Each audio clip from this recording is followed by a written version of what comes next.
Je voudrais aussi, avant d'entamer ce discours, rendre hommage aux forces combattantes du Burkina Faso, du Mali et du Niger qui nous permettent, grâce à leur courage inouï, de nous retrouver ici ce soir. Je voudrais leur rendre hommage.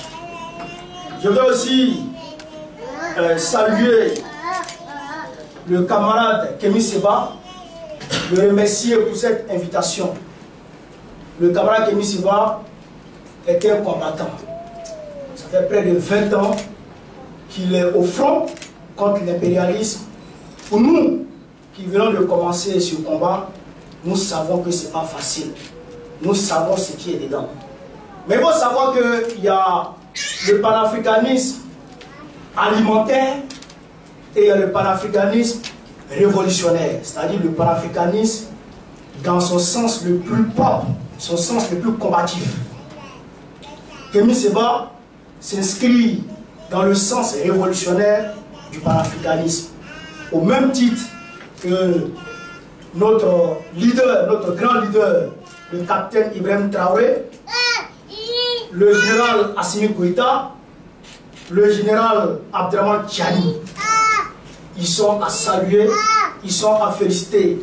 Ils ne sont pas comme certains panafricanistes qui sèchent leurs habits là où le soleil brille. Je parle en l'occurrence de Fadal D. Hier, nous a fait croire qu'il était panafricaniste.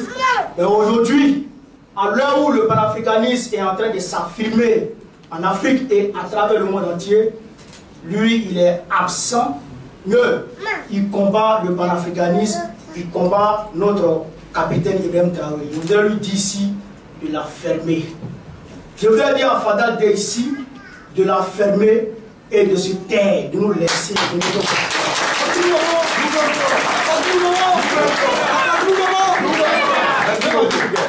Je voudrais aussi dire à Tikenja,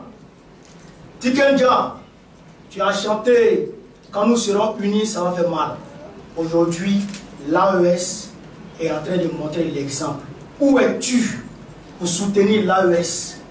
Au lieu de nous soutenir, tu nous attaques, tu chantes contre nous.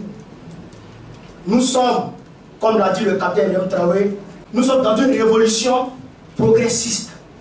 Nous ne sommes pas là pour faire plaisir aux pseudo-démocrates occidentaux. Nous sommes là pour nous battre pour le peuple africain, et en l'occurrence le peuple du Burkina Faso, le peuple du Mali, le peuple du Niger et tous les peuples africains. La patrouille là-bas! La patrouille là-bas! La patrouille là-bas! Camarades, l'AES a commencé officiellement par l'alliance militaire le 16 septembre 2023 à Bamako. Ça, c'était dans le contexte militaire. Et ensuite, à Niamey, le 6 juillet 2024, il y a eu la Confédération des États du Sahel.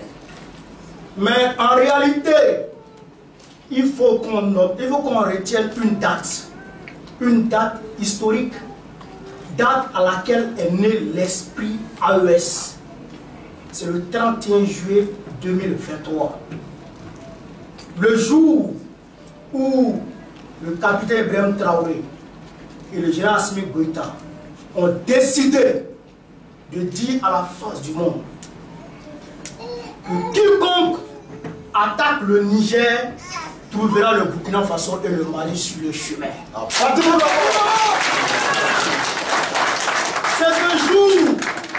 C'est ce jour qu'est né l'esprit AES, l'esprit panafricaniste. Ce jour-là doit rester dans la mémoire collective. Ce jour-là doit être mémorable. Il faut qu'on s'en souvienne tous les jours. Parce que, chers camarades, hier, quand les Blancs venaient nous coloniser, ils s'attaquaient à une tribu et l'autre tribu restait passif. Quand ils finissaient de soumettre la tribu A, ils passaient à la tribu B et la tribu C restait passif et ainsi de suite, ils arrivaient à coloniser toute l'Afrique. Mais quand ils ont tenté de déstabiliser le Niger, alors que le Niger venait ainsi d'amorcer sa marche véritable vers sa souveraineté, s'ils arrivaient à soumettre le Niger et à détruire cette marche, cette volonté, eh bien, chers camarades, croyez-moi, ils allaient à partir du Niger tenter de déstabiliser le Mali, tenter de déstabiliser le Burkina Faso, et aujourd'hui peut-être qu'on n'en serait pas là. Peut-être que le Burkina Faso et le Mali seraient aujourd'hui dirigés par les panthères. Mais grâce à ce courage, grâce à cette décision historique, l'impérialisme a fui. L'impérialisme a reculé. Donc je voudrais que le 31 juillet 2023 reste dans la mémoire collective. Et le 31 juillet n'est pas le jour des dirigeants de l'AES seulement. C'est le jour où le peuple de l'AES, le jour où le peuple du Mali et du Burkina Faso ont décidé de démontrer leur fraternité claire vis-à-vis du peuple du Niger. Parce que ce jour, quand les dirigeants ont décidé d'apporter leur soutien, quitte à rentrer en guerre contre ceux qui vont attaquer le Niger, si ce jour le peuple s'était désolidarisé des leaders, eh bien la marche allait avoir des problèmes. Mais le peuple du Mali et le peuple du Burkina Faso ont fait corps avec leur leader. Je voudrais que vous vous applaudissiez, chers camarades. On va se lever, parce que ce jour-là, vous ne savez pas ce que vous avez posé ce jour comme acte. Mais c'est un acte historique. Ce jour, quand nos deux leaders ont décidé de soutenir le président Abdourahmane Tiani, j'ai vu depuis ma position à Paris des leaders d'opinion de l'AES, du Burkina, du Mali, qui sont très rapidement dépêchés pour aller tisser des amitiés claires avec les leaders du Niger, ce qui a facilité la mobilisation des Nigériens autour de leurs leaders. Et c'est ce qui a fait que, chers camarades, l'impérialisme a reculé. Parce que comme l'a dit le capitaine Thomas Sankara, quand le peuple est debout, l'impérialisme tremble. Ce qui s'est passé. Donc, je voudrais vous féliciter et je voudrais féliciter nos trois leaders. Nous, quant à nous, nous les soutenons. Nous les soutenons. Et vous savez que je suis ivoirien. Je suis ivoirien, mais je suis panafricaniste. Parce que je suis du parti de Laurent Gbagbo. Je suis du parti des peuples africains, section Côte d'Ivoire. Il peut y avoir des peuples, un parti des peuples africains Burkina Faso, un parti des peuples africains Mali, et ainsi de suite. Donc, je suis panafricaniste. Et je voudrais vous saluer pour l'accueil chaleureux que vous avez réservé à mon égard quand je suis descendu persécuté par la France. À Ouagadougou ici, les frères sont mobilisés et ils m'ont accueilli. Ils ont montré que même si je suis persécuté de l'autre côté, au Burkina Faso ici, je suis chez moi. Dans l'AES ici, je suis chez moi. Je voudrais vous remercier pour cela. Mais j'ai une petite forme d'amertume. Vous savez qu'aujourd'hui, force est de constater que la Côte d'Ivoire, mon pays, à cause de Dramane Ouattara, la Côte d'Ivoire fait partie des premiers pourvoyeurs des terroristes dans l'AES.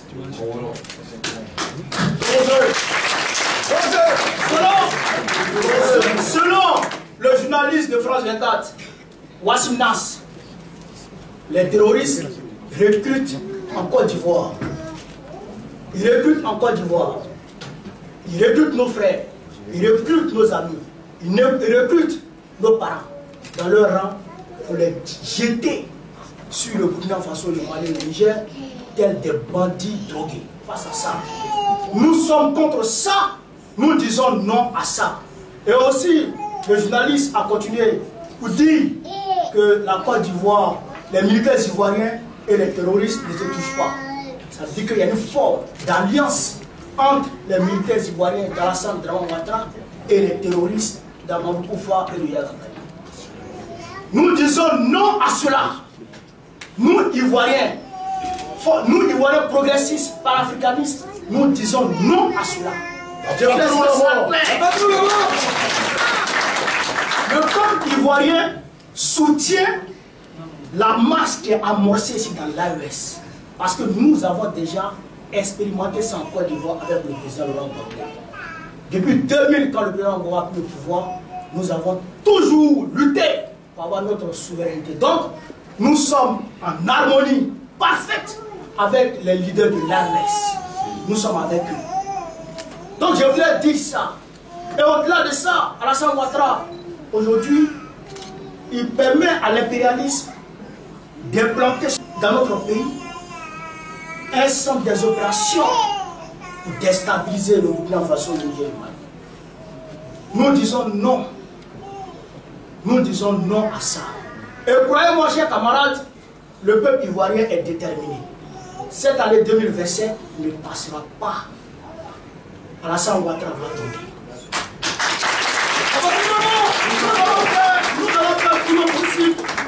Nous allons faire tout nos possible pour faire tomber Alassane Ouattara dans toute la légalité possible. Nous allons le faire tomber afin que l'AES puisse avoir la tranquillité. Et nous allons donner la main à l'AES pour combattre les terroristes ensemble, pour qu'ensemble on puisse développer notre espace, qu'ensemble on puisse mettre en place une monnaie commune AES Côte d'Ivoire. C'est ça. Donc, comme on le dit chez nous, quand tu parles, il faut avoir pitié de celui qui t'écoute, pour ne pas abuser encore plus de votre temps. Je vais m'arrêter là, mais je voudrais dire que le 11 février 2024, le président Abdelrahmane Tiani a indiqué que l'AES a lancé, je dirais, une réflexion sur la possibilité de créer une monnaie commune. Nous sommes d'accord avec ça. Nous soutenons cette création de monnaie commune AES. Vive l'AES! Vive le président Gbagbo! Vive le Niger! Vive le président Gbagbo! La patrie, la mort!